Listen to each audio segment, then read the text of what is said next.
The first great screen comedian, Charles Chaplin's enormous talent allowed him to have complete control over his projects and become a silent film icon. The son of English music hall performers, Charlie Chaplin was born 1889 in London. Chaplin and his brother began working on the stage at age 5. He was a popular child dancer and worked in London venues, eventually moving up to acting roles.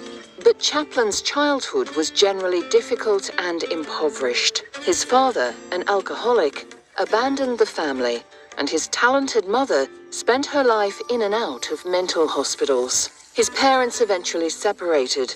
Charlie and his half-brother Sidney spent periods of their childhood in the Lambeth workhouse, where the poor and destitute were housed.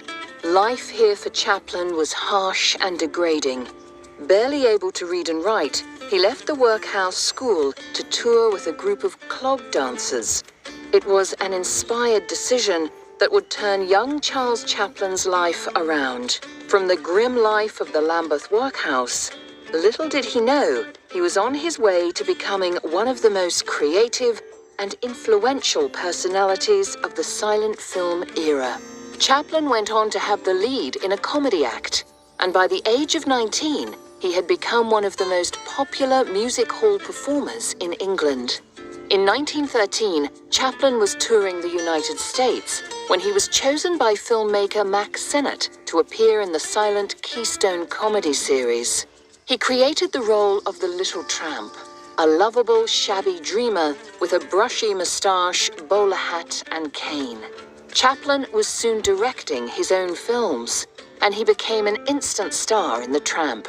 The little fellow, as Chaplin called him, is a remarkably winning combination of cockiness, sentimentality, and slapstick. Over the next years, Chaplin refined the character, achieving fame and fortune.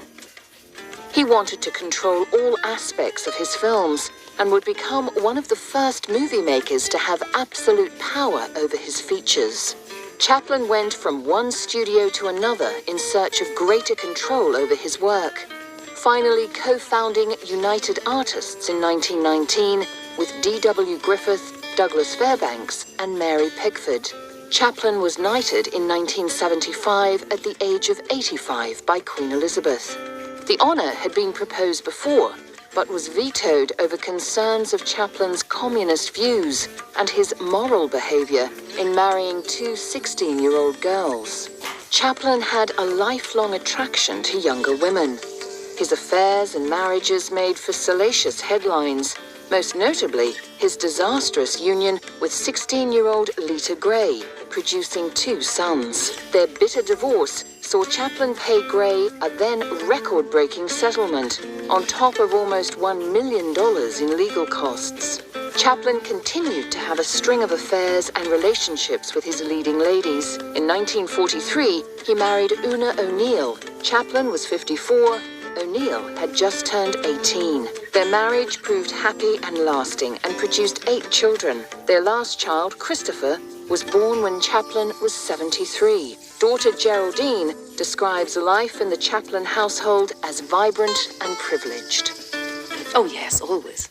Oh, we were always aware of how lucky we were, and that our father was the most famous man in the whole world, and that our mother was the most beautiful woman in the whole world, and that there was nothing but advantages. In more than 80 movies, he became an immortal artist for his clever portrayal of man's comic ability to pick himself up in hope that his next experience would turn out better.